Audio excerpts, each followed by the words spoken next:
बिस्मिल्लाहिर्रहमानिर्रहीम अस्सलाम वालेकुम। मैं अपने मौजूद नाज़रीन और प्यारे दोस्तों को मैसर सीक्रेट शेफ़ के किचन में खुश आमदीद कहता हूँ। आज मैं आपके साथ बहुत ही ज़बरदस्त और बहुत ही easy snacks chicken coat sandwich की रेसिपी को शेयर करूँगा। तो चलें स्टार्ट करते हैं इस रेसिपी को। बिस्मिल्लाहिर्रहमानिर्रहीम। ये मेरे पास चिकन है जो तकरीबन 1.5 किलो के बराबर है, जिसको मैंने बॉयल करके श्रेड करके इस तरह रख लिया है। इसके बाद इसको मैं एक कटिंग बोर्ड लेकर इस चिकन को नाइफ़ से इस तरह चॉप कर लूँगा। तो तमाम जो चिकन है आपने इस तरह उसकी इस तरह चॉप कटिंग कर लेनी है। और इस चिकन के पेस्ट को टेस्टी बनाने के लिए किन चीज़ों का इस्तेमाल होगा, ये तमाम बातें मैं आपके साथ इस वीडियो में शेयर करूंगा। अगर आप मेरे चैनल पर नए हैं तो प्लीज़ मेरे चैनल को सब्सक्राइब, वीडियो को लाइक और अपने फैमिली मेम्बर के साथ ज़रूर शेयर करें। तो इस तरह मैंने इसको एक शेफिंग डिश में डाल लिया चिकन को। ये वो तमाम चीज़ें हैं जो मैं चिकन पेस्ट में डालकर ज़बरदस्त सा इसका पेस्ट बनाऊँगा, जिससे इंशाल्लाह बहुत ही मज़ेदार और ज़बरदस्त चिकन पेस्ट बनेगा। इस चिकन पेस्ट को बनाने के लिए ये मेरे पास ऑल पर क्रीम है, फ्रेश क्रीम।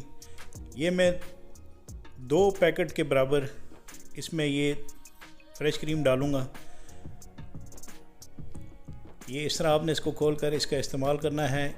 इसके इस्तेमाल से इंशाल्लाह जब हम ये पेस्ट बनाएंगे इसमें डालकर तो इसका टेस्ट बहुत ही ज़बरदस्त और मज़ेदार होगा। तो यहाँ पर ये आइसिंग शुगर है, ये तकरीबन 3 से 4 टेबलस्पून के बराबर मैं आइसिंग शुगर इसके अंदर डालूँगा। इससे ज़बरदस्त सा टेस्ट आएगा। और इसके साथ मेरे पास ये मायोनीज़ है, यंग मायोनीज़, जो ज़बरदस्त किस्म की मायोनीज़ है। ये आपने इसमें तकरीबन आधा लीटर के बराबर डालनी है। इस क्रीम का आप इस चिकन में डालकर आपने इसको अच्छे तरीके से मिक्स कर लेना है। ये इंशाल्लाह बहुत ही ज़बरदस्त और टेस्टी स्नैक्स बनेंगे जब भी आपके घर में पार्टी या कोई फंक्शन वगैरह होता है, या आप अपने बच्चों को लंच बॉक्स बनाकर इस चिकन सैंडविच के दे सकते हैं। तो यहाँ पर 2 अदद मेरे पास ब्रेड थी। ब्रेड के हर स्लाइस पर मैं इस तरह चिकन पेस्ट लगा लूँगा।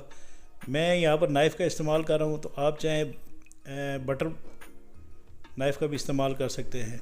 तो इस तरह मैंने इनको एक स्लाइस के ऊपर दूसरा स्लाइस रखकर इसको कवर कर लूँगा।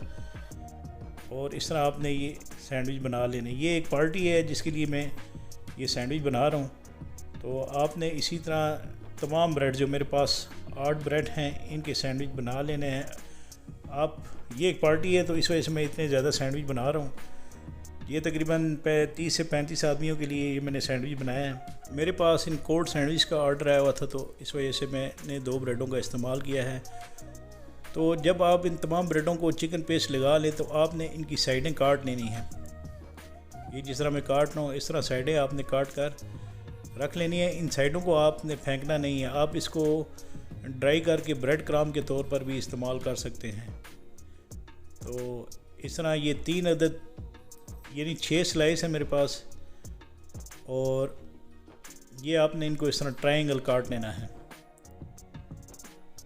ये ज़बरदस्त से सैंडविच माशाल्लाह हमारे तैयार हैं। इंशाल्लाह मुझे उम्मीद है कि आपको मेरी बनाई गई रेसिपी ज़रूर पसंद आएगी। इसके बारे में मुझे कमेंट्स बॉक्स पर कमेंट्स ज़रूर दीजिएगा। अगर आप मेरे चैनल पर नए हैं तो प्लीज़ मेरे चैनल को भी सब्सक्राइब करें, वीडियो को लाइक और अपने फैमिली मेम्बर के साथ ज़रूर शेयर करें। तो यहाँ पर मैंने इस तरह तमाम सैंडविच की कटिंग कर लूँगा। ये 2 मेरे पास बॉक्स हैं।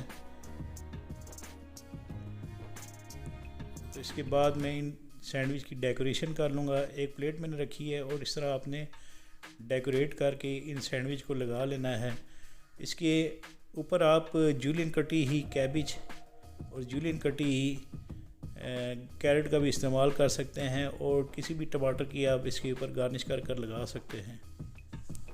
ये इंशाल्लाह खाने में इतने मज़ेदार और टेस्टी होंगे। जब आप इसको अपने घर में एक दफ़ा बनाएंगे तो इंशाल्लाह आपको इन सैंडविच के बनाते हुए मज़ा भी आएगा। इसके साथ ही मैं आपसे इजाज़त चाहता हूँ। अल्लाह ताला आप सबका आमीन। नासिर जज़ाकुमुल्लाह खैर।